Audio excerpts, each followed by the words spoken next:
Class 6-এর শতকরার এই অঙ্কটা খুব ইম্পর্টেন্ট। এটা 14 নম্বর অঙ্ক। এক বিশেষ ধরনের পিতলে 70% তামা ও বাকিটা দস্তা আছে। 20 কিগ্রা পিতল তৈরি করতে কত কিগ্রা দস্তা লাগবে? অঙ্কটা খুব ইম্পর্টেন্ট সেকেন্ড সামেটিভের জন্য। তা কীভাবে বের করতে হবে অঙ্কটা?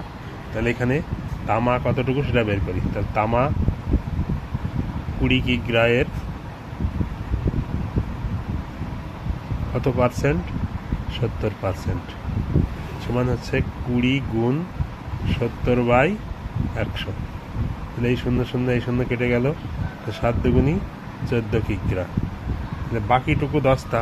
তাহলে দস্তা কতটুকু? তাহলে দস্তা হচ্ছে 20 কিগ্রা থেকে তামা 14 কিগ্রা বাদ দিতে হবে। তাহলে আমি দস্তাটুকু পেয়ে গেলাম। তাহলে হচ্ছে 6 কিগ্রা। তাহলে উত্তর হচ্ছে 6 কিগ্রা।